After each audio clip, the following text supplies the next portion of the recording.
Manever I say ma PENDREAM TV. PENDREAM TV there, I see them yopo. We wish you same as well. First of all, there's the statement that you put earlier in the week. You put out earlier in the week in responding to the IMF $214 million loss. I have read it in full. We've subjected it to some discussion. The question that Professor Bobkin and Professor Patrick Esumin asks is how you sell gold across all value chains and still make a loss. They want a clarification, and then also the pricing regime that you use specifically. Mr. Gyamfi. All right, thank you very much. I think this is by far the most fundamental issue that I've heard anybody commenting on this matter raised so far. And so I intend to focus on it and explain. A special greetings to Prof. Bobkin, who taught me financial management during my EPM program at the University of Ghana. But before I do that, I think there are some preliminary issues that we need to clarify. The impression is being created by some, not your panelists per se, but by some, as though the Goldbod has made losses and is shying away from acknowledging that it has made losses. Alfred, the Goldbod is not a typical commercial venture established for the main purpose of making profits. The Goldbod is a strategic corporation with two objects: foreign exchange generation for the country and supporting gold reserve accumulation by the Bank of Ghana. And that is why, if you look at the Goldbod Act, nowhere in the Act is the word profit used, rather the word surplus is used. We are mandate-driven and not necessarily profit-driven. And so if we even make losses in the discharge of our mandate, we will be very happy to concede that and to show how that loss came about and the benefits of that loss, if any. And so nobody is shying away from losses. Facts are sacrosanct. The Goldbod is barely 8 months old. Per Section 76 of the Goldbod Act, it took over the assets, liabilities, contracts of the defunct Precious Minerals Marketing Company. So for the first year that the Goldbod has been in operation, our financials are available. We have not made losses. We have rather made surpluses. And we have published our financials as required by law, our quarterly financials on our website. And anybody can go and check. So the IMF has not said the Goldbod has made losses. And it is important that we put that matter to rest. The Goldbod has not made losses. And if the Goldbod makes a loss, the Goldbod will not shy away from that.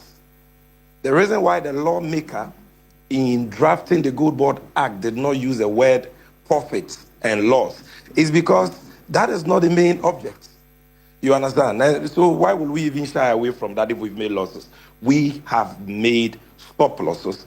And latest by February or March next year, when external auditors audit our books, that will...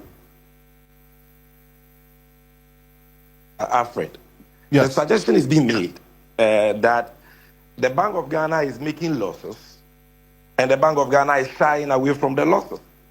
The Bank of Ghana says that the statement put out by the IMF that in their country reports that it made $240 million from January to September of this year under the Gold for Reserve program is speculative. It means the Bank of Ghana is shying away from losses. That is not true. Why? Bank of Ghana, why would Bank of Ghana shy? Bank of Ghana has been making consecutive losses. In 2022, it made a loss of 60.8 billion.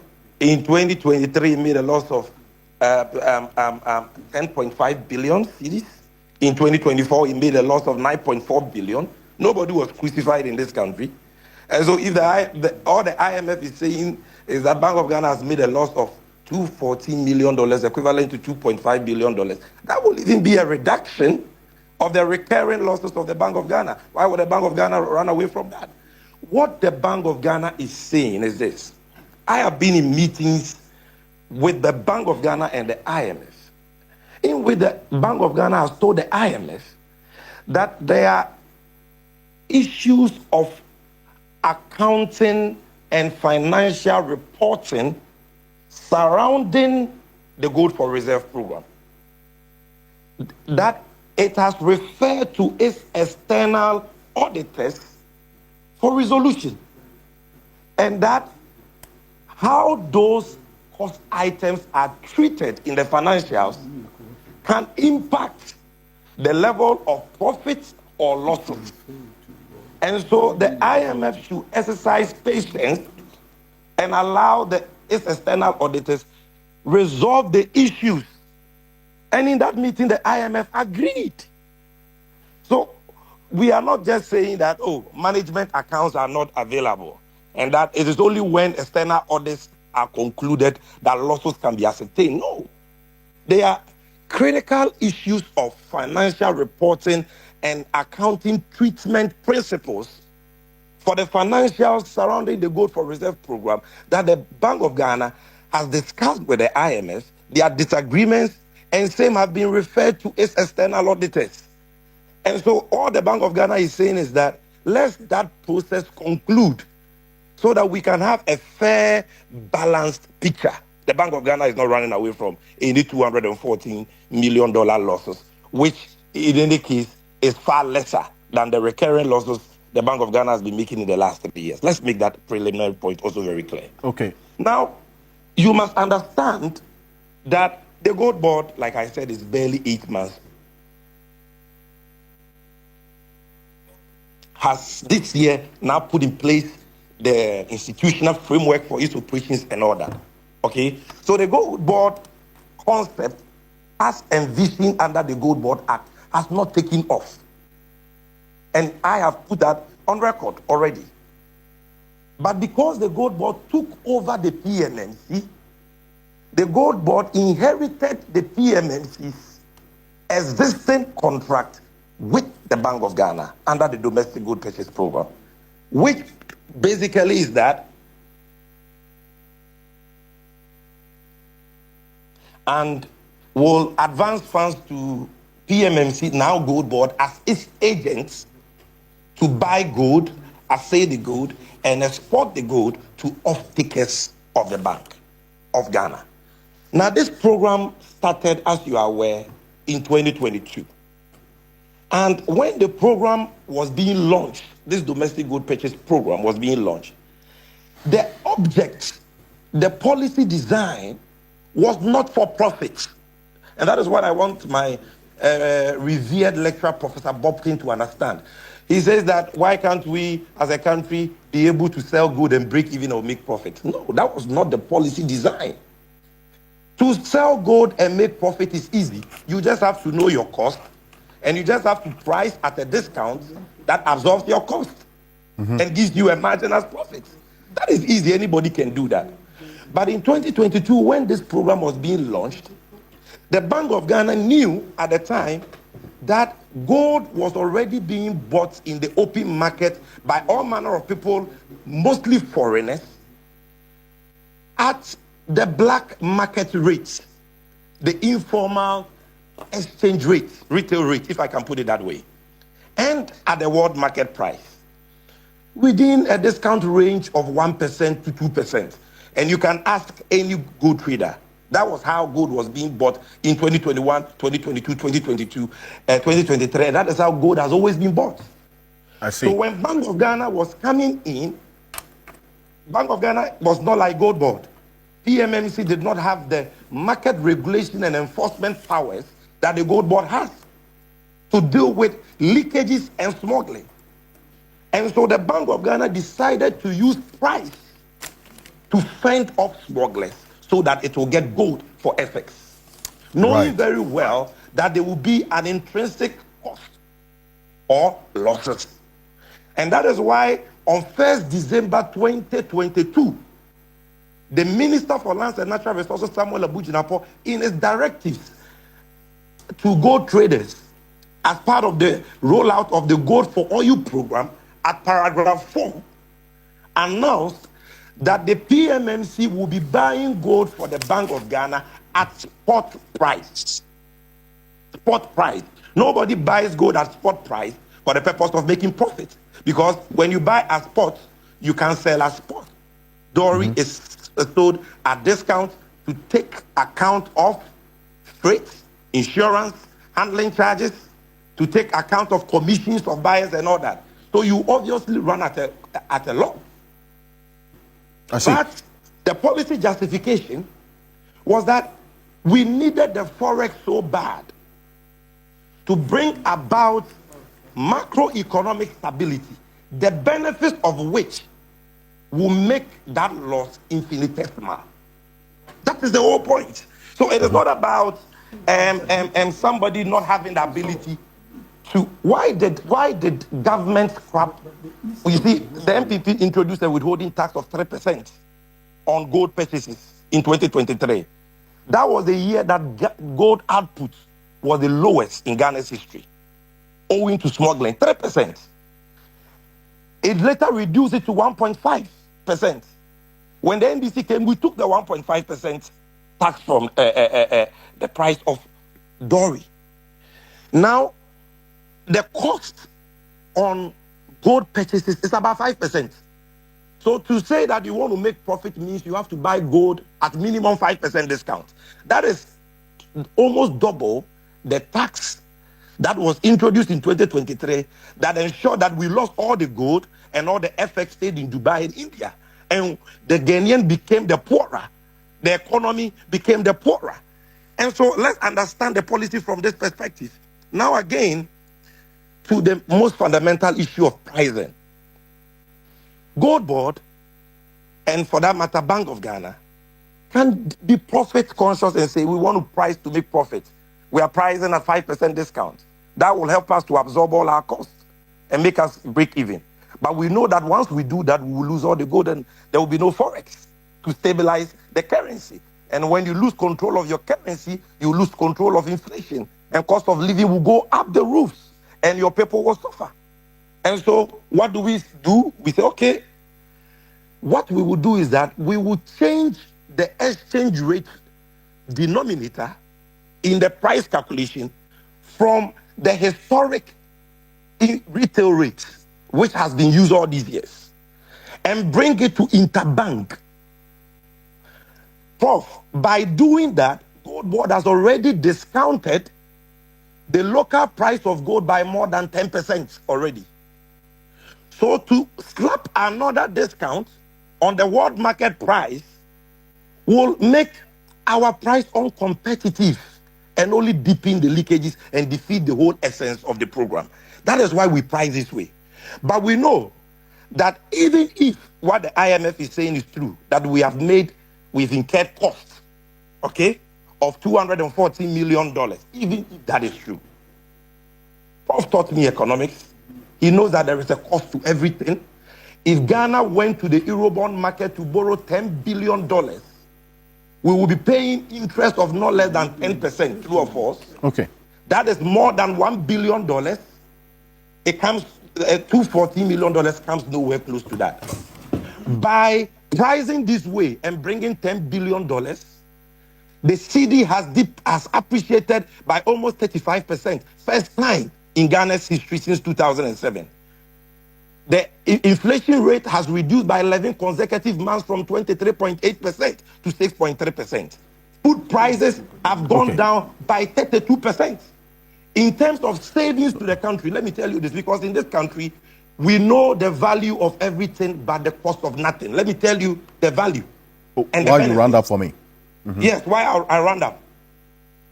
For 2025, the government has spent $1.8 billion in servicing its external debt.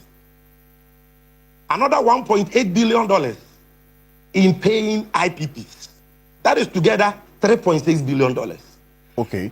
If government serviced that $3.6 billion debt at an exchange rate of 15 cedis, which we inherited, without the intervention of Goldbod and what we are talking about today, the $10 billion inflows, it would have cost the country 15 billion cedis more.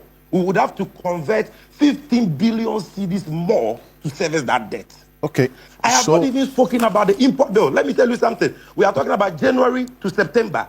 The import bill from January to September 2025 is $11.8 billion. Do the math.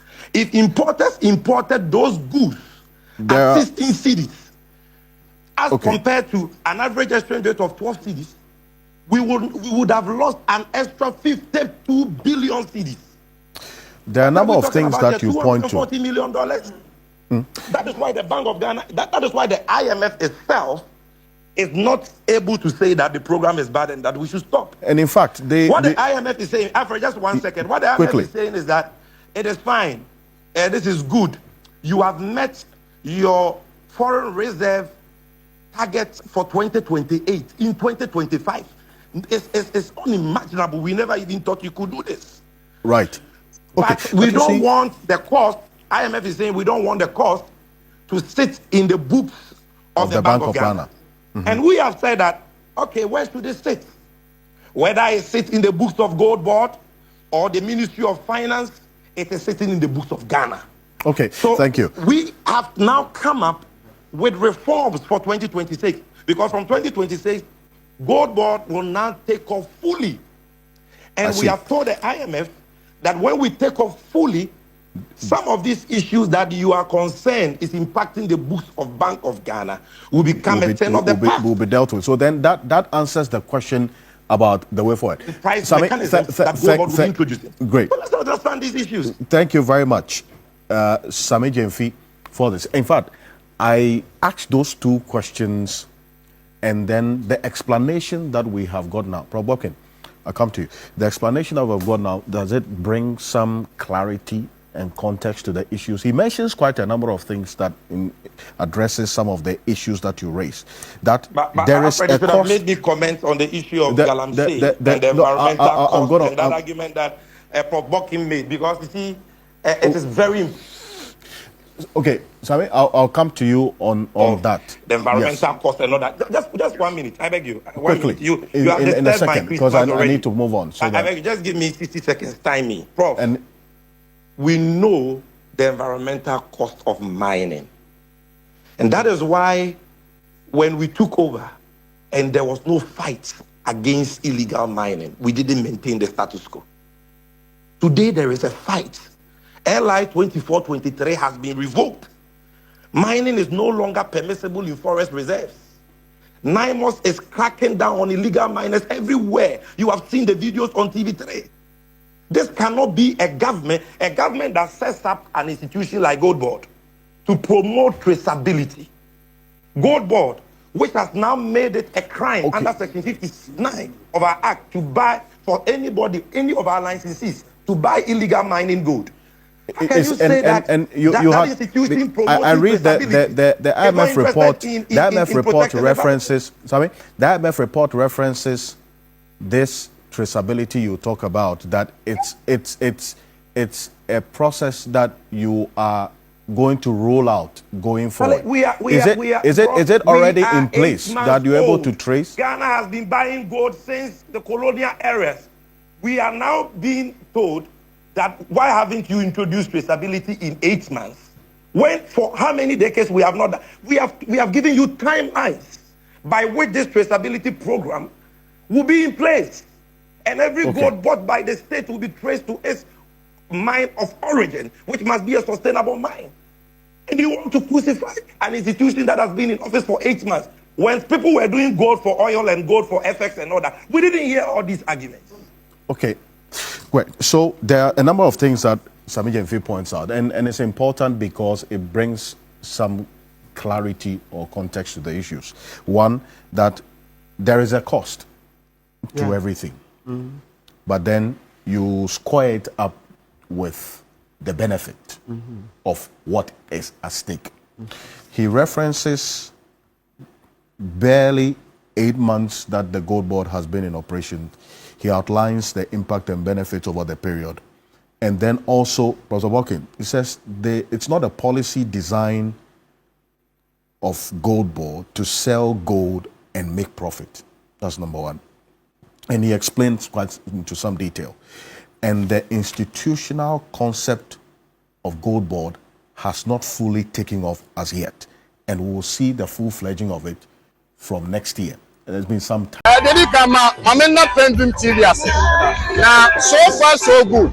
Say open online portal e Ghana. Nipa share, nipa follow, nipa comment here. To my best of knowledge, without any biases, PENDREAM TV.